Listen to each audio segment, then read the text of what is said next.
उत्तर प्रदेश के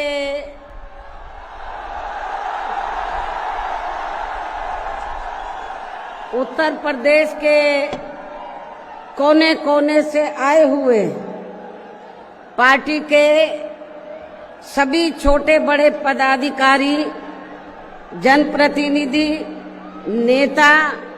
एवं कार्यकर्तागण, जैसा कि आप लोगों को ये विदित है कि आज बहुजन समाज पार्टी के जन्मदाता एवं संस्थापक मान्यवर श्री कांशीराम जी की 19वीं पुण्यतिथि है और आज के ही दिन उनका लंबी बीमारी के कारण देहांत हुआ था, जो अब हमारे बीच में नहीं रहे हैं। लेकिन बहुजन समाज के हित में इनका समर्पित रहा संपूर्ण जीवन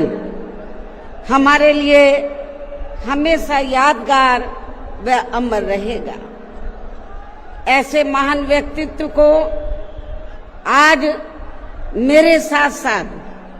आप लोग भी अपार संख्या में, अर्थात लाखों लाखों की संख्या में यहाँ यूपी की राजधानी लखनऊ में बीएसपी की रही सरकार द्वारा इनके सम्मान में निर्मित किए गए भव्य व अति विशाल मान्यवर श्री कांशीराम जी स्मारक स्थल पर इनको अपने श्रद्धा सुमन अर्पित करने के लिए पहुंचे हैं। हालांकि आप लोगों को ये भी मालूम है कि इनके सम्मान में बनाए गए इस स्थल के कुछ हिस्सों की समय से मरम्मत नहीं होने की वजह से आप लोग भी पिछले कुछ समय से यहाँ इनकी प्रतिमा पर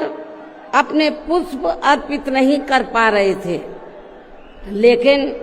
अब यहाँ मरम्मत का अधिकांश कार्य पूरा हो जाने के बाद इस बार मेरे साथ साथ आप लोग भी भीड़ के मामले में अपना पिछला खुद का सभी रिकॉर्ड तोड़ते हुए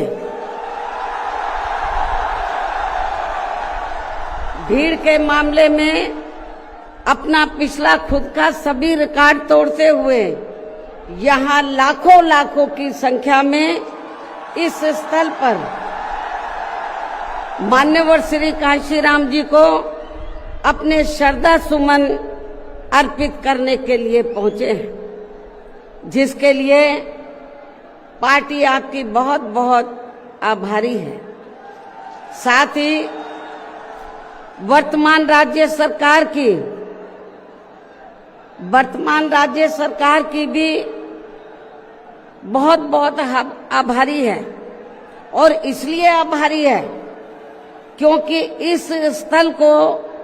देखने वाले लोगों के टिकटों का इकट्ठा हुआ पैसा पूर्व की रही सपा सरकार की तरह वर्तमान भाजपा की राज्य सरकार ने इसे दबाकर नहीं रखा है, बल्कि पार्टी के आग्रह करने पर इसकी मरम्मत करने पर पूरा खर्च किया है। इस संबंध में मैं आप लोगों को ये बताना चाहती हूँ, जब यूपी में हमारी सरकार थी और ये मान्यवर श्री कांशीराम जी के आदर सम्मान में ये जो विशाल स्मारक स्थल जब बनाया गया था, तो हमने उसी समय हमारी सरकार ने ये व्यवस्था की थी कि हम देखने वालों के लिए इस पर हम टिकट की व्यवस्था करेंगे और इसका जो पैसा आएगा टिकट का,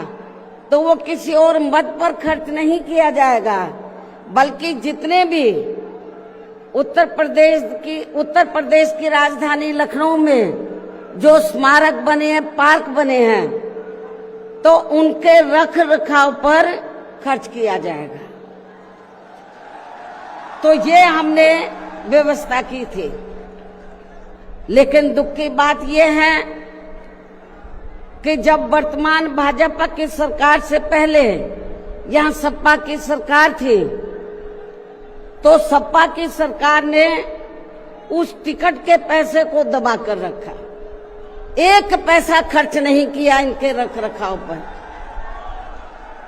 और हालत बड़ी जर्जर हो गई थी स्थलों की। यही नहीं, और भी स्थल थे, पार्क थे, उनकी हालत बड़ी खराब हो गई थी। तो तब मैंने उत्तर प्रदेश के मुख्यमंत्री जी को ये कहा, लिखित चिट्ठी के जरिए उनसे रिक्वेस्ट किया कि हम आपसे ये नहीं कहते कि दूसरे मत का पैसा आप इनके रख रखाव पर लगाओ। तो जो देखने वालों का टिकटों का पैसा काफी बड़ी तादाद में इकट्ठा हो गया है गवर्नमेंट के पास, उस पैसे को इनके रख रखाव पर लगाया जाए। तो उत्तर प्रदेश की वर्तमान भाजपा की सरकार ने इस मामले को दिखवाया पूरा, और उसके बाद उन्होंने हमें कमिट किया, प्रॉमिस किया कि हम जो भी पैसा टिकटों को आया है हम दूसरे मत पे नहीं लगाएंगे, बल्कि इन स्थलों के रख रखाव पर लगाएंगे। उन्होंने ये लगाया, इसलिए हमारी पार्टी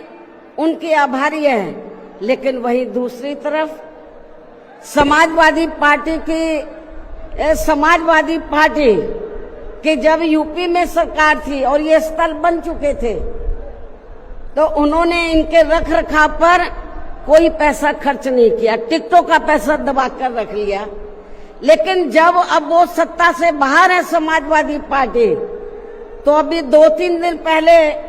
वो मीडिया में खबर छपवा रहे थे कि हम मान्यवर श्री कांशीराम जी के सम्मान में संगोष्ठी करेंगे। लेकिन जब वो सरकार में रहते हैं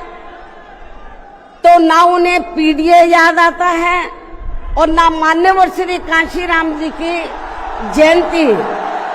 और ना ही पुण्यतिथि उनको याद आती है सरकार में रहकर। लेकिन जब वो सत्ता से बाहर हो जाते हैं तो समाजवादी पार्टी को फिर याद आता है कि हमें संगोष्ठी करनी चाहिए। मैं सपा मुखिया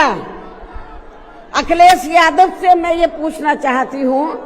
यदि मान्यवर श्री कांशीराम जी के प्रति आपका इतना ही आदर सम्मान था, तो जब यूपी में मेरी सरकार थी तो मेरी सरकार ने अलीगढ़ मंडल में कासगंज के नाम से अलग से जिला बनाया, उस जिले का नाम मान्यवर श्री कांशीराम जी नगर के नाम से रखा था। लेकिन जैसे ही समाजवादी पार्टी पावर में आई, उन्होंने नाम बदल दिया। मान्यवर श्री कांशीराम जी के नाम पर हमने कॉलेज, यूनिवर्सिटी, अनेकों संस्थानों के नाम रखे, अनेकों संस्थानों के नाम रखे, जनहित की योजनाएं शुरू की। सारी के सारी अधिकांश जो बड़ी बड़ी योजनाएं थी वो सभी के सभी इन्होंने बंद कर दी समाजवादी पार्टी की सरकार ने। ये इनका दोगला या दोहरा चरित्र नहीं है तो क्या है? जब ये सत्ता में रहते हैं ना इनको पीडीए याद आता है और ना पीडीए के जो संत गुरु और महापुरुष है वो भी याद नहीं आते हैं। जब ये सत्ता से बाहर हो जाते हैं तब इनको हमारे संत गुरु और महापुरुष याद आते हैं। तो ऐसे दोगले लोगों से आप लोगों को बहुत ही सावधान रहने की जरूरत है।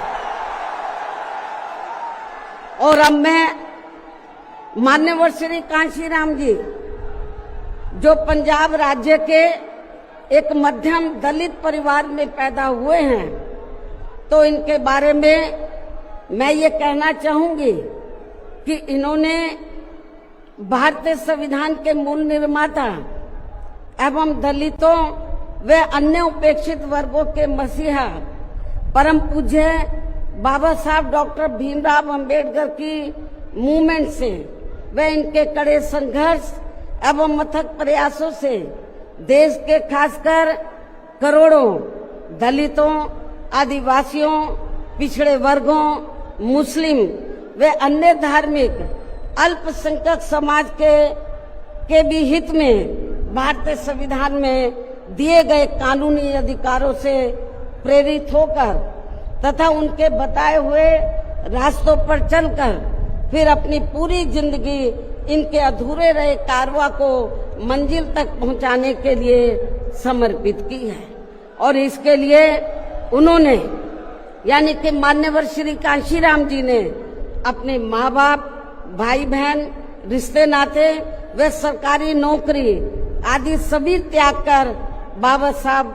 डॉक्टर भीमराव अंबेडकर जी के उस अधूरे रहे कारवां को पूरा करने के लिए लगा दी है, जो बाबा साहब ने यहाँ देश के करोड़ों दलितों एवं अन्य उपेक्षित वर्गों के लोगों को ये कही थी कि मैंने, बाबा साहब ने क्या कहा था कि मैंने अपने कड़े संघर्ष एवं अथक प्रयासों से इन वर्गों के लोगों को भारतीय संविधान में इन्हें स्वाभिमान के साथ जिंदगी व्यतीत करने व खुद अपने पैरों पर खड़े होने के लिए कानूनी अधिकार तो जरूर दिला दिए हैं, लेकिन उनका सही से पूरा लाभ लेने के लिए इन सभी वर्गों के लोगों को अर्थात बहुजन समाज के लोगों को आपस में एकजुट होकर व इन्हें अपने विशाल वोटों के जरिए यहाँ केंद्र एवं राज्यों की भी राजनीतिक सत्ता की मास्टर चाबी खुद अपने हाथों में लेनी होगी। ये परम पूज्य बाबा साहब डॉक्टर अंबेडकर ने कहा था। तभी फिर इनका वास्तव में सही से विकास व उत्थान आदि हो सकता है और तभी फिर ये लोग स्वाभिमान के साथ अपनी पूरी जिंदगी व्यतीत कर सकते हैं, क्योंकि इस मामले में बाबा साहब डॉक्टर भीमराव अंबेडकर जी का ये कहना था कि देश में राजनीतिक सत्ता वह एक ऐसी मास्टर चाबी है जिसके जरिए इन वर्गों के लोग अपनी सभी समस्याओं का समाधान खुद कर सकते हैं। साथ ही ये लोग भी यहाँ अन्य वर्गों की तरह पूरे आत्मसम्मान व स्वाभिमान के साथ अपनी खुशहाल जिंदगी व्यतीत कर सकते हैं। और इसके लिए बाबा साहब डॉक्टर भीमराव अंबेडकर जी ने इन वर्गों के लोगों को जो भी रास्ते दिखाए तो वे उनके जीते जी तो पूरे नहीं हो सके थे, जिन्हें फिर उनके देहांत के बाद उन रास्तों पर चलने व उनके इस अधूरे रहे कारवां को मंजिल तक पहुंचाने के लिए मान्यवर श्री कांशीराम जी ने अनेकों कष्ट झेलकर अपनी पूरी जिंदगी लगा दी है और वे अपने जीते जी इस मकसद में काफी हद तक कामयाब भी हुए हैं। और खासकर इन्होंने यहाँ आबादी के हिसाब से देश के सबसे बड़े प्रदेश उत्तर प्रदेश में अपनी पार्टी के नेतृत्व में कई बार सरकार बनाकर वे उत्तर प्रदेश सहित नजदीक के लगे राज्यों में भी पार्टी के कुछ सांसद व विधायक आदि भी जिताकर बाबा साहब के कारवां को काफी हद तक आगे बढ़ाया है। इतना ही नहीं बल्कि मान्यवर श्री कांशीराम जी के देहांत होने से पहले उनकी ये दिली तमन्ना थी कि जहां आबादी के हिसाब से देश के सबसे बड़े प्रदेश उत्तर प्रदेश में जहां दलितों एवं अन्य उपेक्षित वर्गों के लोगों की कुल मिलाकर आबादी काफी ज्यादा है, तो इन्हें यहाँ एकजुट होकर अकेले ही अपनी पार्टी की पूर्ण बहुमत की सरकार बनानी होगी। ये मान्यवर श्री कांशीराम जी की उनके देहांत होने से पहले ये दिली तमन्ना थी। तभी फिर इन वर्गों के लोग यहाँ हर मामले में व हर स्तर पर पूरे स्वाभिमान के साथ अपनी जिंदगी व्यतीत कर सकते हैं, जिनसे प्रेरित होकर फिर अन्य राज्यों में भी इन वर्गों के लोग खुद अपने पैरों पर खड़े हो सकते हैं। तभी फिर यहाँ बाबा साहब का काफी हद तक अधूरा रहा सपना जरूर साकार हो सकता है, लेकिन दुख की बात यह है कि मान्यवर श्री कांशीराम जी के जीते जीतो इनका ये सपना साकार नहीं हो सका था, जिसे फिर इनके देहांत के बाद सन 2007 में इनकी एकमात्र रही उत्तराधिकारी व पार्टी की राष्ट्रीय अध्यक्ष ने, अर्थात हमने यहाँ उत्तर प्रदेश में बहुजन समाज के साथ साथ समता मूलक समाज व्यवस्था में विश्वास रखने वाले उच्च वर्गों के लोगों को भी साथ में लेकर इसे पूरा भी किया है। और सन 2007 में देश के विशाल आबादी वाले यूपी स्टेट में पहली बार हमने यहाँ अपनी पार्टी के अकेले ही पूर्ण बहुमत की सरकार बनाई है। हालांकि पहले 3 बार हमने बनाई, वो मिली जुली सरकार थी, लेकिन चौथी बार हमने अकेले अपने बलबूते पर यूपी में पूर्ण बहुमत की सरकार बनाई है। जो यहाँ खासकर कांग्रेस, बीजेपी, सपा व अन्य जातिवादी पार्टियों को कतई भी अच्छा नहीं लगा है, जबकि इससे पहले केंद्र की रही भाजपा सरकार ने सत्ता का दुरुपयोग करके मेरे ऊपर व मेरे माँ बाप, भाई बहन एवं अन्य रिश्ते नातों आदि के ऊपर भी अनेकों गलत एवं फर्जी केस दर्ज करा के हम सभी को जबरदस्ती इनकम टैक्स व सीबीआई आदि के जंजाल में फंसाकर हमारी छवि को धूमिल करने का हर संभव पूरा प्रयास किया है। इसके साथ साथ आगे चलकर इन सब मामलों में केंद्र की रही कांग्रेसी सरकार ने भी हमें न्याय देने के बजाय बल्कि काफी उलझा दिया था, और तब फिर हमें इन सब के विरुद्ध मान्य कोर्ट में भी जाना पड़ा है, जहां हमें न्याय मिला है। इस प्रकार से ये सब भी हमें काफी कुछ झेलना पड़ा है, लेकिन ऐसे विकट व संघर्ष भरे हालातों में भी हमने बाबा साहब डॉक्टर भीमराव अंबेडकर के बताए हुए रास्तों पर चलकर यहाँ उत्तर प्रदेश में सन 2007 में हुए विधानसभा चुनाव में अकेले ही ये चुनाव लड़कर फिर अपनी पार्टी की पूर्ण बहुमत की सरकार बनाई है। और हमने यहाँ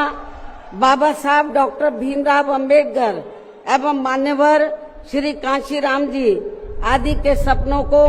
काफी हद तक साकार किया है, और इसके लिए हमने अपनी सरकार में यहाँ जातिवादी, संकीर्ण व पूंजीवादी व्यवस्था के शिकार रहे लोगों को, अर्थात सर्व समाज में से खासकर गरीबों, दलितों, आदिवासियों, पिछड़े वर्गों के साथ साथ मुस्लिम एवं अन्य धार्मिक अल्पसंख्यक समाज के लोगों के भी हित व कल्याण में अनेकों ऐतिहासिक कार्य किए हैं, जिनके नाम बदलकर उन्हें अब अन्य राज्यों में विभिन्न पार्टियों की सरकारें भुना रही है, जबकि इसका वास्तव में असली श्रेय बीएसपी को ही जाता है। साथ ही हमारी पार्टी की रही सरकार ने दलितों एवं अन्य उपेक्षित वर्गों के लोगों के हितों का सभी मामलों में पूरा ध्यान रखा है। खासकर आरक्षण का तो इन्हें पूरा लाभ दिया है। इतना ही नहीं, बल्कि हमने यह अपनी सरकार में सर्व समाज में से गरीबों, मजदूरों, बेरोजगारों, किसानों, वकीलों, कर्मचारियों, व्यापारियों एवं अन्य मेहनतकश लोगों के साथ साथ यहाँ छात्रों, युवाओं, महिलाओं व बुजुर्गों आदि के भी हितों में काफी महत्वपूर्ण कार्य किए हैं, जिनसे इन्हें काफी ज्यादा लाभ पहुंचा है। इनके साथ साथ हमारी पार्टी की रही सरकार ने प्रदेश में अपराध नियंत्रण एवं कानून व्यवस्था को भी चुस्त व दुरुस्त करने के लिए यहाँ जाति, धर्म व दलगत राजनीति से ऊपर उठकर कार्य किए हैं, ताकि प्रदेश में अमन चैन व शांति व्यवस्था आदि कायम रहे, जिसकी प्रदेश में उस समय काफी जरूरत भी थी। साथ ही कानून व्यवस्था के मामले में हमने यहाँ हर स्तर पर अन्याय, अपराध व भय मुक्त वातावरण भी पैदा किया है। इस प्रकार से हमारी पार्टी की पूर्ण बहुमत की रही सरकार ने यहाँ सर्व समाज के लोगों को हर मामले में व हर स्तर पर सर्वजन हिताय व सर्वजन सुखाय की नीतियों पर आधारित ही यहाँ काफी बेहतरीन सरकार दी है, जिसे प्रदेश की जनता अभी तक भी भुला नहीं पा रही है। और खासकर हमने रोटी रोजी देने के मामले में सर्व समाज में से यहाँ गरीबों, दलितों एवं अन्य उपेक्षित वर्गों के लोगों को काफी हद तक उन्हें आत्मनिर्भर भी बनाया है, जिनके यहाँ वर्षों से सभी विरोधी पार्टियों की रही सरकारों की जातिवादी, संकीर्ण व पूंजीवादी सोच होने के कारण काफी ज्यादा उपेक्षा की गई है। इतना ही नहीं बल्कि हमने वर्तमान केंद्र की सरकार की तरह अपने राजनीतिक स्वार्थ में इनके टैक्स के पैसों से ही थोड़ा सा मुफ्त में राशन देकर इनको अपना गुलाम व लाचार नहीं बनाया है, अर्थात इनको दूसरों के ऊपर निर्भर नहीं रखा है। इसके साथ साथ हमारी पार्टी की रही सरकार ने देश में यहाँ बहुजन समाज में समय समय पर जन्मे अपने महान संतों, गुरुओं व महापुरुषों में भी खासकर महात्मा ज्योतिराव फूले, छत्रपति शाहू जी महाराज, नारायण गुरु, बाबा साहब डॉक्टर भीमराव अंबेडकर, मान्यवर श्री कांशीराम जी, संत गुरु रविदास जी व गौतम बुद्ध आदि को भी विभिन्न रूपों में पूरा आदर सम्मान दिया है। जो ये सब यहाँ जातिवादी पार्टियों को कतई भी रास नहीं आ रहे हैं, और इस मामले में समाजवादी पार्टी तो सबसे आगे रही है। और अब ये समाजवादी पार्टी यहाँ अपने राजनीतिक स्वार्थ में जबरन पीडीए आदि की हवाई बातें करके इन वर्गों को गुमराह करने में लगी है, जबकि हमारी पार्टी की रही सरकार ने अपने संतों, गुरुओं व महापुरुषों आदि के नाम पर यहाँ प्रदेश में जिन जिलों, संस्थानों एवं योजनाओं आदि के नाम रखे थे, तो उनमें से काफी को तो सपा की रही सरकार ने बदल दिया है, जैसा कि शुरू में मैंने आप लोगों को बताया है। साथ ही हमने इन वर्गों के विकास व उत्थान में जो अनेकों महत्वपूर्ण योजनाएं शुरू की थी, तो उन्हें भी अधिकांश बंद कर दिया गया है। आरक्षण दिए जाने के मामले में भी सपा की रही सरकार ने यहाँ दलितों, आदिवासियों एवं अन्य पिछड़े वर्गों के लोगों के साथ हमेशा पक्षपात वाला रवैया ही अपनाया है। इनके पदोन्नति में आरक्षण को तो इस पार्टी की रही सरकार ने एक प्रकार से यहाँ खत्म ही कर दिया था। इसके अलावा इनकी रही सरकार में यहाँ गुंडों, बदमाशों, माफियाओं एवं अन्य अराजक तत्वों को ही ज्यादातर बढ़ावा दिया गया है, जिसकी वजह से यहाँ कानून व्यवस्था भी काफी बुरी तरह से चरमरा गई थी। और अब अधिकांश मामलों में लगभग यही स्थिति हमें यह वर्तमान बीजेपी की सरकार में भी देखने के लिए मिल रही है, जबकि आजादी के बाद इनसे पहले यहाँ शुरू में काफी वर्षों तक कांग्रेस पार्टी के रहे शासनकाल में तो इन वर्गों का हर स्तर पर काफी ज्यादा शोषण व उत्पीड़न आदि हुआ है। एक प्रकार से कुल मिलाकर यहाँ यूपी में कांग्रेस पार्टी का भी ज्यादातर जातिवादी, संकीर्ण व पूंजीवादी सोच के आधार पर ही शासन चलता रहा है। और सन 1975 में देश में लगी इमरजेंसी में तो कांग्रेस पार्टी की रही सरकार ने यहाँ बाबा साहब के संविधान को भी काफी हद तक प्रभावहीन ही बना दिया था, जिसकी आड़ में अब इस पार्टी के लोग आए दिन किस्म किस्म की नाटकबाजी करते रहते हैं। संविधान को हाथ में लेकर किस्म किस्म की नाटकबाजी करते रहते हैं। इसके साथ साथ कांग्रेस पार्टी ने हर प्रकार के हथकंडे इस्तेमाल करके बाबा साहब डॉक्टर भीमराव अंबेडकर को संसद में भी चुनकर नहीं जाने दिया था। इसके अलावा केंद्र में इसी कांग्रेस पार्टी की रही सरकार ने भारतीय संविधान के मूल निर्माता एवं उपेक्षित वर्गों के मसीहा परम पूज्य बाबा साहब डॉक्टर भीमराव अंबेडकर को भारत रत्न की उपाधि से भी सम्मानित नहीं किया था। इसके बाद फिर इनकी मूवमेंट को आगे गति देने वाले मान्यवर श्री कांशीराम जी को भी उनके देहांत के बाद केंद्र में रही इसी कांग्रेस पार्टी की सरकार ने इनके सम्मान में एक दिन के लिए भी राष्ट्रीय शोक घोषित नहीं किया था। इसी प्रकार समाजवादी पार्टी की भी सरकार ने एक दिन के लिए भी राष्ट्रीय शोक घोषित नहीं किया था। साथ ही इन्होंने देश में पिछड़े वर्गों की आरक्षण संबंधी मंडल कमीशन की रिपोर्ट को भी लागू नहीं किया था, जिसे फिर बीएसपी के अथक प्रयासों से श्री बीपी सिंह जी की रही सरकार में ही लागू किया गया था। इसके साथ साथ उसी समय ही बाबा साहब डॉक्टर भीमराव अंबेडकर जी को भी भारत रत्न की उपाधि से सम्मानित किया गया था। इसी प्रकार अब बीजेपी व अन्य जातिवादी पार्टियों के भी शासनकाल में इन वर्गों का शोषण व उत्पीड़न आदि होना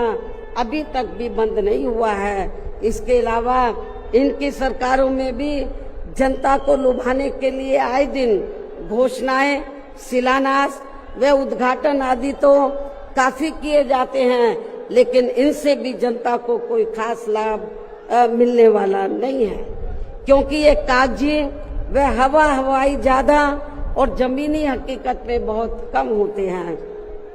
ऐसी स्थिति में आप लोगों को पूरे देश में सर्वजन हिताय व सर्वजन सुखाय की नीतियों पर आधारित ही अपनी पार्टी को ही हर मामले में मजबूत बनाकर इसे केंद्र एवं राज्यों की भी सत्ता में लाना बहुत जरूरी है। और अब पार्टी के लोगों को यहाँ उत्तर प्रदेश सहित देश के अन्य जिन भी राज्यों में कुछ समय के बाद जो एक साथ विधानसभा के आम चुनाव होने वाले हैं, तो उनको वहां भी ऐसी सभी विरोधी पार्टियों को सत्ता में आने से जरूर रोकना है। और खासकर यहाँ यूपी में तो इनको अपनी पार्टी बीएसपी की ही फिर से अकेले पूर्ण बहुमत की सरकार बनाना बहुत जरूरी है, जिसे यहाँ कांग्रेस, बीजेपी, सपा व अन्य सभी विरोधी पार्टियां किस्म किस्म के षड्यंत्र व हथकंडे आदि इस्तेमाल करके इसे रोकने का हर संभव पूरा प्रयास करेगी। और इस संदर्भ में वैसे आप लोगों को ये मालूम है कि सन 2007 में यूपी में बीएसपी की ही अकेले ही पूर्ण बहुमत की सरकार बनने के बाद फिर बीएसपी की सर्वजन हिताय व सर्वजन सुखाय की रही कार्यशैली से पूरे देश में बीएसपी के बढ़ते हुए प्रभाव को देखकर फिर यहाँ सभी जातिवादी, संकीर्ण व पूंजीवादी पार्टियों ने अंदर आपस में एकजुट होकर अपनी पार्टी को यहाँ सत्ता में वापस नहीं आने दिया है। साथ ही देश के अन्य राज्यों में भी अपनी पार्टी को आगे नहीं बढ़ने दिया है, क्योंकि बीएसपी के यहाँ अकेले ही सत्ता में आने पर यहाँ यूपी में सन 2007 में बीएसपी के यहाँ अकेले ही सत्ता में आने पर इनको ये डर था, सभी जो जातिवादी पार्टियां हैं इनको ये डर था कि यदि बीएसपी को आगे बढ़ने से नहीं रोका गया तो फिर ये पार्टी केंद्र की सत्ता तक भी जरूर पहुंच सकती है, जिससे घबराकर फिर बीएसपी को पुनः या सत्ता में आने से व पूरे देश में भी आगे बढ़ने से रोकने के लिए फिर हुआ ये कि इसके बाद फिर खासकर यूपी में जो भी विधानसभा व अन्य राज्यों में भी विधानसभा व देश में लोकसभा के आम चुनाव हुए हैं, तो उन सभी चुनावों में यहाँ कांग्रेस, बीजेपी, सपा व अन्य सभी विरोधी पार्टियों ने अपनी खासकर जातिवादी मानसिकता के तहत चलकर वे अंदर अंदर आपस में एकजुट होकर तथा किस्म किस्म के हथकंडे इस्तेमाल करके फिर बीएसपी को इन्होंने कामयाब नहीं होने दिया। सारी जातिवादी पार्टियां अंदर अंदर एक हो गई थी। एक होकर इन्होंने जहां जहां बीएसपी जीत रही थी तो वहां इनको हराया। जो विरोधियों के कैंडिडेट जीत रहे थे उनको इन्होंने अपना वोट ट्रांसफर कराया। इसके साथ ही फिर बाकी रही सही कमी ईवीएम में की गई धांधली के जरिए पूरी कर दी गई, जबकि वर्तमान हालातों में ईवीएम के काफी विरोध के चलते ये ईवीएम वाला सिस्टम कभी भी खत्म किया जा सकता है। अब ईवीएम का विरोध बहुत हो रहा है और फिर पुनः यहाँ बैलेट पेपर वाला सिस्टम लागू हो सकता है, इसकी भी काफी संभावना है। ऐसे में अब हमें हर स्तर पर हमेशा अपनी पार्टी को मजबूत बनाते रहना बहुत जरूरी है। इसके साथ ही सावधानी के तौर पर यहाँ मैं ये भी कहना चाहूंगी कि अब तो पूरे देश में विरोधी पार्टियों ने बीएसपी को कमजोर करने के लिए एक और षड्यंत्र ये रचा है कि अब विरोधी पार्टियों ने बीएसपी के विशेषकर दलित बेस वोट को बांटने के लिए इसी समाज में से स्वार्थी एवं बिकाऊ किस्म के लोगों को इस्तेमाल करके व उनके जरिए अनेकों पार्टियां व संगठन आदि भी काफी बनवा दिए हैं, जिनसे ये जातिवादी पार्टियां चुनाव में अपने अपने फायदे के हिसाब से उम्मीदवार खड़े करवा के बीएसपी को कमजोर करने में लगी है। और अब तो ये पार्टियां अंदर अंदर खुद अपने वोट ट्रांसफर करा के इनके एक आदि उम्मीदवार भी जिताकर भेज रही है, ताकि इससे दलितों का वोट बांटने में इनको कुछ मदद मिलती रहे। ऐसी स्थिति में अब आप लोगों को पुणे या यूपी में अपनी पार्टी को सत्ता में लाने व अभी हाल ही में बिहार प्रदेश में होने वाले विधानसभा आम चुनाव में तथा आगे चलकर अन्य और राज्यों में भी विधानसभा व देश में लोकसभा के होने वाले आम चुनाव में भी अपनी पार्टी का बेहतर रिजल्ट लाने के लिए ऐसे सभी स्वार्थी एवं बिकाऊ दलित संगठनों व पार्टियों को अपने यार दोस्त, जात बिरादरी व रिश्ते नाते आदि के चक्कर में भी पड़कर अब इनको अपना एक भी वोट देकर खराब नहीं करना है, वरना फिर इसका पूरा लाभ यहाँ विरोधी पार्टियों को ही मिलता रहेगा। जिसे भी खास ध्यान में रखकर अब हर छोटे बड़े चुनाव में आप लोगों को अपना एक भी वोट ऐसे सभी स्वार्थी एवं बिकाऊ पार्टियों एवं संगठनों आदि को नहीं देना है, बल्कि अपनी एकमात्र हितैषी पार्टी बीएसपी को ही देना है, ताकि बीएसपी फिर से अपना बेहतर रिजल्ट लाकर पुणे या यूपी की सत्ता में वापस हो सके तथा देश के अन्य सभी राज्यों में भी पार्टी पुणे आगे बढ़ सके। और इसके लिए विरोधी पार्टियों के ऐसे अनेकों और भी सभी हथकंडों से अपनी पार्टी के लोगों को जरूर सावधान रहना है।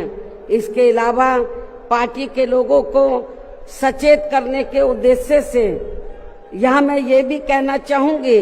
कि पिछले कुछ समय से दुनिया के अनेकों देश किसी न किसी मुद्दे को लेकर हुए बवाल व हिंसा आदि से काफी ग्रसित रहे हैं और ये सिलसिला अभी भी जारी है। लेकिन अपने भारत देश को भी जैसे इसका कुछ नजला लगना शुरू ही हुआ था तो उसे फिर तुरंत में ही केंद्र व संबंधित राज्य सरकारों ने सख्ती से निपटा है, जिससे केंद्र व सभी राज्य सरकारों को आगे भी काफी सतर्क रहना होगा। इतना ही नहीं बल्कि देश में आम जनहित के मुद्दों पर आवाज उठाने की बजाय जो पिछले कुछ समय से यहाँ स्वार्थी व शरारती तत्व एक दूसरे के देवी देवता, खुदा व धर्म आदि को लेकर तथा इन पर आए दिन नए नए मुद्दों को निकालकर देश में बवाल व हिंसा आदि पैदा करने की कोशिश में लगे रहते हैं और फिर इनकी आड़ में राजनीति करते हैं। ये भी देश हित में ठीक नहीं है, जबकि इन सब मामलों में सभी को भारतीय संविधान के मुताबिक चलना चाहिए। साथ ही सभी धर्मों का पूरा आदर सम्मान भी करना चाहिए और इनके सदियों से चले आ रहे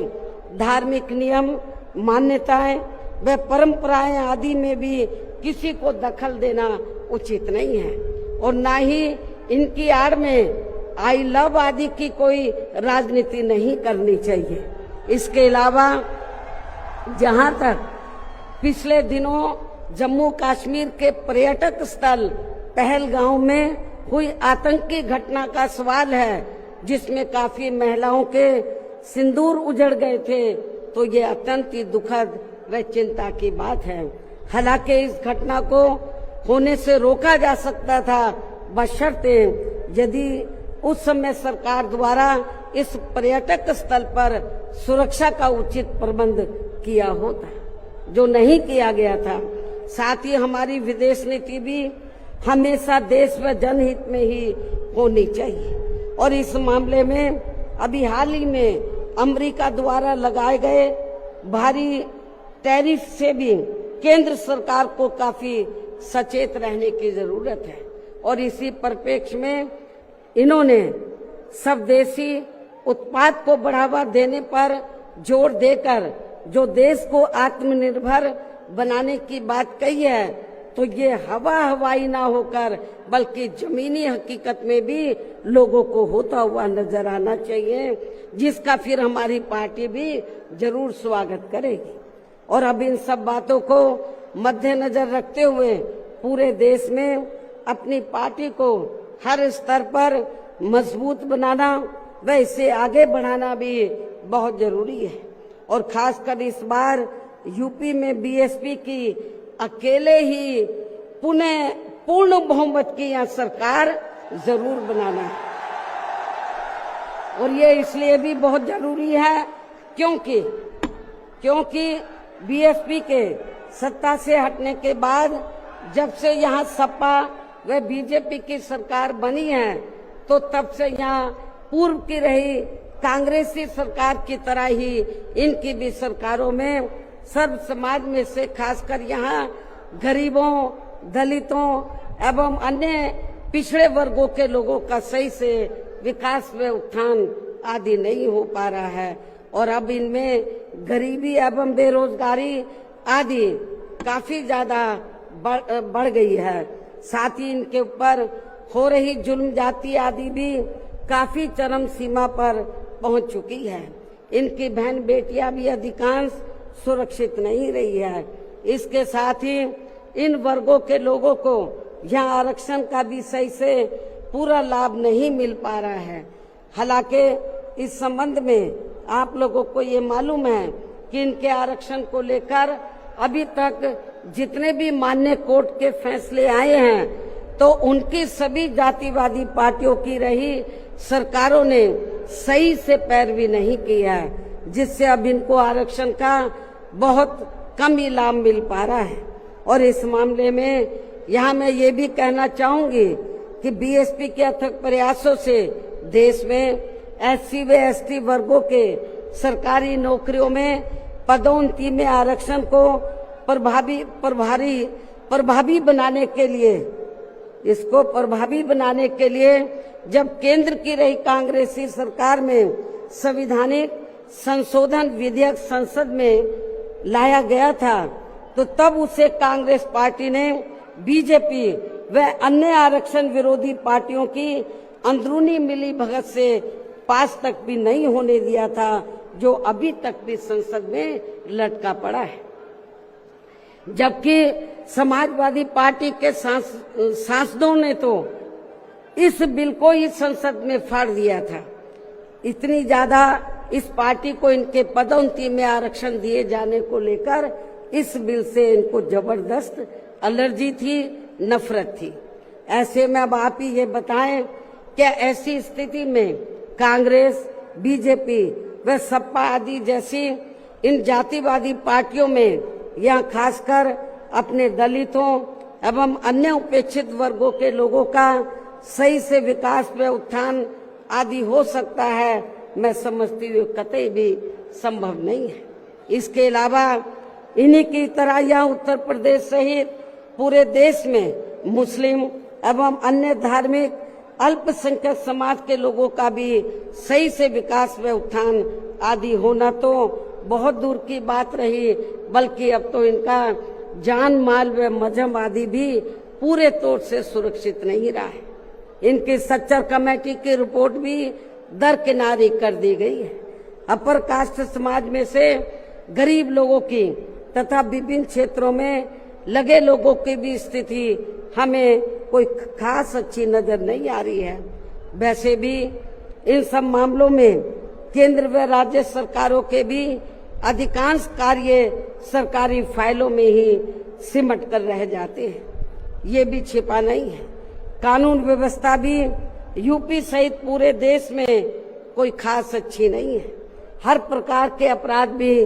काफी बढ़ रहे हैं। ऐसे में ये विरोधी पार्टियां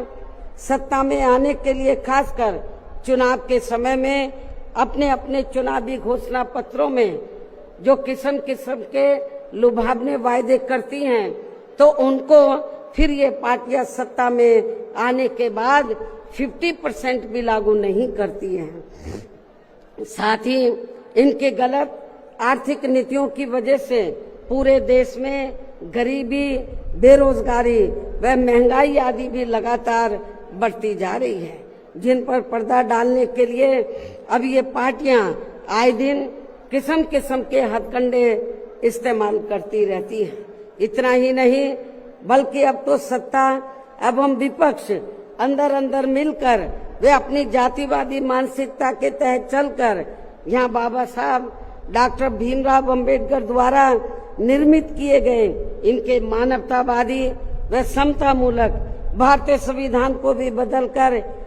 इसे ये पुराने वाले जातिवादी ढांचे में ही परिवर्तित करना चाहते हैं,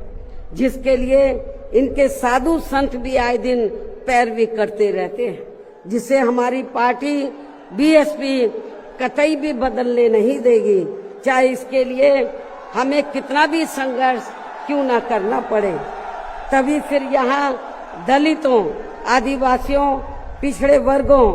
एवं अन्य उपेक्षित वर्गों के लोगों के कानूनी अधिकार सुरक्षित व बचे रह सकते हैं। वरना इन वर्गों के लोगों को अभी तक थोड़ा बहुत जो भी लाभ मिल रहा है, तो फिर यहाँ संविधान बदलने पर ये काफी कुछ खत्म ही हो जाएगा, जिन्हें बचाने व बरकरार रखने के लिए इन सभी वर्गों के लोगों को बीएसपी के झंडे तले आपस में एकजुट होना बहुत जरूरी है। साथ ही अपनी बीएसपी पार्टी को हर स्तर पर मजबूत बनाकर इसे सत्ता में भी लाना बहुत जरूरी है, क्योंकि बीएसपी ही एक ऐसी पार्टी है जो यहाँ बाबा साहब के बनाए गए संविधान को सुरक्षित रख सकती है और संविधान के मुताबिक चलकर यहाँ सदियों से उपेक्षित रहे दलित एवं अन्य उपेक्षित वर्गों के लोगों को अपने पैरों पर खड़ा कर सकती है। और ये सब आप लोगों ने यूपी में अपनी पार्टी की 4 बार रही सरकार के दौरान होते हुए देखा है। ऐसे में अब यूपी में बीएसपी को ही फिर से सत्ता में लाकर यहाँ की जनता को हर मामले में खुशहाल बनाना होगा, जिसके लिए पार्टी के लोगों को सन 2007 में हुए विधानसभा चुनाव की तरह ही इस बार भी यहाँ पूरे प्रदेश में प्रत्येक पोलिंग बूथ स्तर पर अब इसके लिए करना क्या आप लोगों को, जिसके लिए पार्टी के लोगों को सन 2007 में हुए विधानसभा चुनाव की तरह ही इस बार भी यहाँ पूरे प्रदेश में प्रत्येक पोलिंग बूथ स्तर पर सर्व समाज को व विशेषकर बहुजन समाज के लोगों को उनकी छोटी छोटी बैठकों के जरिए उन्हें बीएसपी की सर्वजन हिताय व सर्वजन सुखाय की नीतियों एवं सिद्धांतों आदि से जोड़ना है और इस दौरान इन्हें बीएसपी के बेहतरीन रहे शासनकाल की उपलब्धियों के बारे में बताना है। साथ ही उन्हें विरोधी पार्टियों के किस्म किस्म के हथकंडों से सावधान रहने के बारे में भी जरूर बताना है। और आज जो भी बातें मैं आप लोगों के सामने रख रही हूं तो उन्हें भी इन छोटी छोटी बैठकों में जरूर बताना है। और यदि पार्टी के लोग मेरी इन सब बातों पर सही से अमल कर लेते हैं तो फिर इस बार अपनी पार्टी के हाथों में यहाँ सत्ता जरूर आ जाएगी। इसके अलावा जहां तक अपनी पार्टी के लिए अकेले चुनाव लड़ने का सवाल है, आप लोग ध्यान से सुने मेरी बात। इसके अलावा जहां तक अपनी पार्टी के लिए अकेले चुनाव लड़ने का सवाल है तो इसके बारे में भी यहाँ मैं अपनी पार्टी के अब तक के रहे अनुभवों को ध्यान में रखकर ये बताना जरूरी समझती हूँ कि देश के अन्य प्रदेशों की तरह खासकर यहाँ यूपी में जब भी हमारी पार्टी ने विधानसभा का आम चुनाव गठबंधन करके लड़ा है तो तब फिर हमारी पार्टी को कोई विशेष लाभ नहीं हुआ है, क्योंकि हमारी पार्टी का जो वोट है, हमारी पार्टी का वोट तो गठबंधन वाली पार्टी को एक तरफा ट्रांसफर हो जाता है, लेकिन उनका जातिवादी मानसिकता की वजह से विशेषकर अपर कास्ट समाज का वोट बीएसपी के उम्मीदवारों को ट्रांसफर नहीं हो पाता है। और वास्तव में यही सही और हकीकत भी है, जिससे फिर हमारी पार्टी के उम्मीदवार भी बहुत कम जीत पाते हैं तथा पार्टी का वोट प्रतिशत भी काफी कम हो जाता है। इसके साथ ही गठबंधन की सरकार बनने पर अपनी पार्टी के नेतृत्व में बनी ये सरकार समय से पहले ही गिर जाती है। जब हम गठबंधन करके चाहे चुनाव लड़ें, वोट प्रतिशत भी कम होता है, सरकार बनाए तो समय से पहले ही गिर जाती है। जैसे सन 1993 में बीएसपी ने सपा से गठबंधन करके यहाँ यूपी में विधानसभा का आम चुनाव लड़ा था तो पार्टी केवल 67 सीटें ही जीत पाई थी। उसके बाद फिर 1996 में पार्टी ने कांग्रेस पार्टी से गठबंधन करके यहाँ विधानसभा का आम चुनाव लड़ा था तो तब फिर पार्टी केवल 67 सीटें ही जीत पाई थी। पहले भी 67, उसके बाद में भी 67। और जब सन 2002 में पार्टी ने यूपी विधानसभा का आम चुनाव अकेले लड़ा था तो तब पार्टी लगभग 100 सीटें जीत गई थी सन 2002 में, जिसमें पार्टी के 2 जीते हुए आजाद उम्मीदवार भी शामिल हैं, जिनको किन्हीं कारणवश सिंबल समय से नहीं मिल पाया था। और फिर इससे पार्टी के लोगों का काफी मनोबल भी बढ़ा था। लेकिन यहाँ खास ध्यान देने की बात यह है कि पार्टी इन तीनों बार गठबंधन की बनी सरकार में अपना कभी भी समय पूरा नहीं कर पाई। हमने तीनों बार जब गठबंधन करके सरकार बनाई तो कभी भी अपना समय पूरा नहीं कर पाई है, अर्थात समय से पहले ही गिर गई है। आप रिकॉर्ड उठाकर देख लो। इसके बाद सन 2007 में पार्टी ने फिर से अकेले यहाँ यूपी में विधानसभा का आम चुनाव लड़ा था तो तब फिर अपनी पार्टी 200 से ऊपर सीटें जीत गई थी। और फिर हमने यहाँ यूपी में पहली बार पूरे 5 साल के लिए अकेले ही अपनी पार्टी की पूर्ण बहुमत की सरकार बनाई थी। और इस दौरान हमने सर्व समाज के हित में काफी ऐतिहासिक कार्य किए थे। ऐसे में पार्टी द्वारा गठबंधन करके चुनाव लड़ने से या फिर गठबंधन की सरकार बनाने से भी यहाँ सर्व समाज में से खासकर गरीबों एवं बहुजन समाज के लोगों का सही से विकास व उत्थान आदि नहीं हो सकता है। इसलिए इस बार यहाँ यूपी विधानसभा के होने वाले आम चुनाव में अब तक के रहे अनुभवों के मुताबिक हमारी पार्टी ने सन 2007 की तरह ही अकेले ये चुनाव लड़ने का फैसला लिया है। वैसे मुझे ये पूरा भरोसा है कि आज के कार्यक्रम में अपने खुद के पिछले सभी रिकॉर्ड तोड़ते हुए उम्मीद से कई गुना ज्यादा लाखों की संख्या में आई ये अपार भीड़ इस बार यहाँ यूपी में होने वाले विधानसभा आम चुनाव में अपनी पार्टी को सत्ता में जरूर लाएगी। और इसके लिए अभी से ही पार्टी के लोगों को यहाँ विरोधी पार्टियों के पुराने व नए सभी षड्यंत्रों व हथकंडों आदि से सावधानी बरतते हुए अपनी पार्टी के जनाधार को बड़े पैमाने पर बढ़ाना है।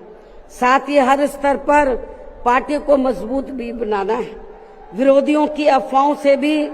पार्टी के लोगों को जरूर सचेत रखना है। और इस संबंध में इसका ताजा हथकंडा ये है कि इन्होंने आज के 9 अक्टूबर के कार्यक्रम के घोषित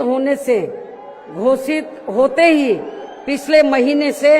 ये अफवाह फैलाना शुरू कर दिया था। मैं क्यों बोल रही हूँ अफवाहों से सावधान रहना है,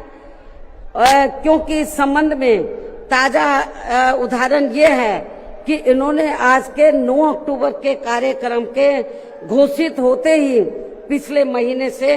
ये अफवाह फैलाना शुरू कर दिया था कि दूसरी पार्टियों के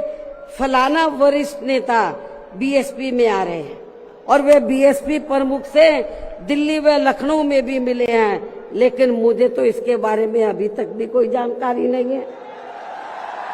मिलना तो बहुत दूर की बात है और मैं कभी छिप के नहीं मिलती हूँ, जब मिलती हूँ तो खुले में मिलती हूँ मन।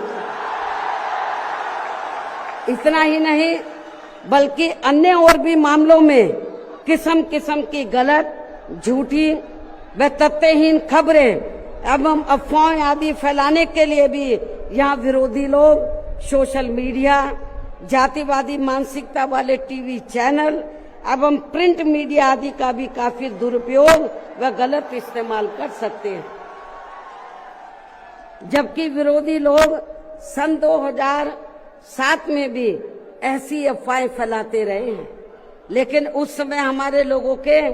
गुमराह ना होने की वजह से फिर अपनी पार्टी की यहाँ अकेले ही पूर्ण बहुमत की सरकार बन गई थी। और यदि पार्टी के लोग इस बार भी चुनाव में वोट पड़ने तक या किसी भी मामले में गुमराह नहीं होते हैं तो फिर इस बार हमारी पार्टी की पुनः या पूर्ण बहुमत की सरकार जरूर बन जाएगी। वैसे मुझे पूरी उम्मीद है कि पार्टी के लोग मेरी इन सब बातों पर सही से अमल करके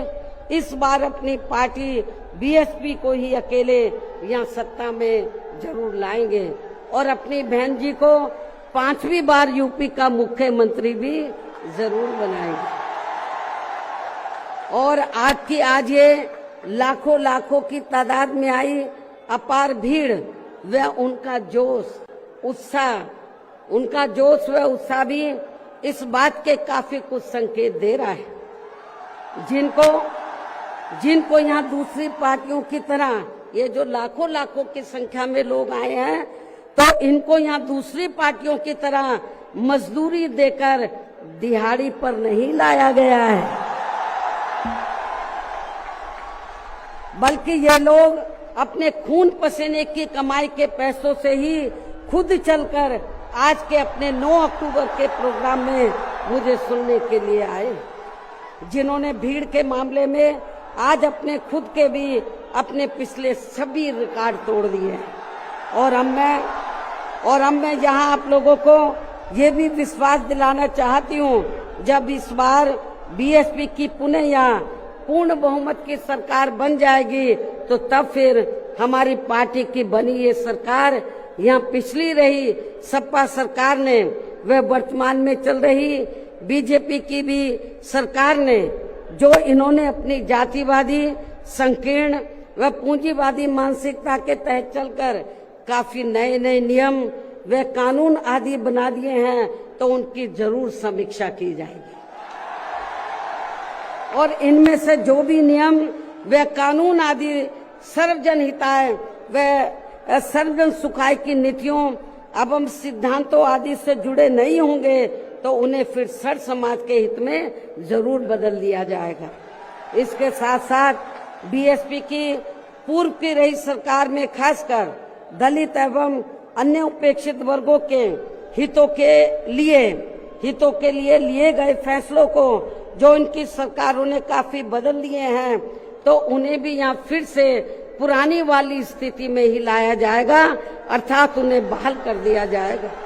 इसके अलावा सपा व बीजेपी की सरकार ने भी प्रदेश व जनहित के विरुद्ध जाकर जो कुछ भी गलत फैसले ले लिए हैं, तो उनकी भी समीक्षा करके उन्हें सही स्थिति में लाया जाएगा। साथ ही मेरी पूर्व की रही सरकारों की तरह ही हर मामले में व हर स्तर पर यहाँ सर्व समाज के व विभिन्न क्षेत्रों में लगे लोगों के हितों का तथा बेहतर कानून व्यवस्था बनाने पर भी विशेष ध्यान रखा जाएगा। साथ ही सर्व समाज में से गरीब एवं बेरोजगार लोगों को, जिसमें पुरुष व महिलाएं आदि दोनों शामिल हैं, इनको रोटी रोजी के साधन देने के लिए विशेष बल दिया जाएगा, जोर दिया जाएगा। यहाँ यूपी के लोगों को रोटी रोजी के मामले में पलायन नहीं करना पड़ेगा, आपको अपने प्रदेश में ही रोटी रोजी के साधन दिए जाएंगे। और इन सब मामलों में सर्व समाज में से खासकर गरीबों, दलितों, आदिवासियों, पिछड़े वर्गों, मुस्लिम एवं अन्य धार्मिक अल्पसंख्यक समाज के लोगों का हर मामले में प्राथमिकता के आधार पर पूरा ध्यान रखा जाएगा। और इन सब कार्यों के लिए इस बार पुनः यहाँ अपनी पार्टी की पूर्ण बहुमत की सरकार बनाना बहुत जरूरी है, जिसकी पूरी उम्मीद भी है। इन्हीं जरूरी बातों के साथ ही अब मैं ये भी कहना चाहूंगी कि अपनी पार्टी को हर स्तर पर मजबूती देकर उसे बरकरार बनाए रखने के लिए जिस प्रकार से पार्टी के लोगों ने माननीय श्री कांशीराम जी के देहांत होने के बाद भी पार्टी की हर परिस्थिति में हमेशा मेरा साथ दिया है और अभी भी दे रहे हैं, तो ये मेरे व पार्टी के लिए बहुत ही गर्व की बात है। और अब तो पार्टी के राष्ट्रीय संयोजक श्री आकाश आनंद भी बीएसपी की मूवमेंट से काफी हद तक जुड़ चुके, जो ये भी पार्टी के लिए अच्छे शुभ संकेत हैं। और अब ये यानी कि आकाश आनंद मेरे मार्गदर्शन व दिशा निर्देशन में अपनी पूरी लगन एवं मेहनत के साथ पार्टी को मजबूती देने में व पार्टी के जनाधार को भी बढ़ाने में पूरे जी जान से लगे, जिससे पार्टी के लोगों में आए दिन इनके प्रति काफी लगाव व उत्साह भी बढ़ा है। ये भी पार्टी हित में अच्छी बात है, जिसे ध्यान में रखकर अब मेरा इनके बारे में, आकाश आनंद के बारे में ये कहना है कि जिस प्रकार से पूरे देश में पार्टी के लोग माननीय श्री कांशीराम जी के जीते जी और उनके देहांत के बाद भी हर परिस्थिति में मेरे साथ खड़े रहे हैं, तो मैं भी ये चाहूंगी उसी प्रकार से पार्टी के लोग श्री आकाश आनंद के साथ भी हमेशा खड़े रहेंगे और इनका हर परिस्थिति में पूरा साथ भी जरूर देंगे। वैसे इस मामले में इनके पिता श्री आनंद कुमार भी इनकी शुरू से ही पूरी मदद करते रहे हैं। इसके साथ साथ श्री आनंद कुमार दिल्ली में रहकर माननीय श्री कांशीराम जी के देहांत होने के बाद से ही ये मेरी गैर हाजिरी में व मेरे दिशा निर्देशन में पार्टी का पूरा लेखा जोखा आदि का कार्य भी काफी अच्छे से संभाल रहे हैं। जो ये पार्टी का खास कार्य है इसलिए इनको पार्टी का राष्ट्रीय उपाध्यक्ष बनाकर इन्हें पार्टी की ये अति महत्वपूर्ण जिम्मेवारी सौंपी हुई। इसी प्रकार से पार्टी के राष्ट्रीय महासचिव श्री SC मिश्रा जी को भी हमने पार्टी का लीगल व मीडिया का तथा अपने खुद के समाज को भी, अपने खुद के ब्राह्मण समाज को भी पार्टी में जोड़ने का ये विशेष कार्य सौंपा हुआ है, जिसे ये मेरे दिशा निर्देशन में अपनी जिम्मेवारी को सही से निभा रहे हैं। हालांकि इनके बेटे श्री कपिल मिश्रा ने भी आज के कार्यक्रम में यह फ्री मेडिकल मदद देने की भी व्यवस्था की है, जो इनका ये कार्य पार्टी के प्रति इनके सेवा भाव को भी काफी कुछ दर्शाता है। पार्टी के हमारे विधायक श्री उमा शंकर सिंह जी भी पार्टी व मूवमेंट के हित में हमेशा मददगार व सक्रिय रहते हैं।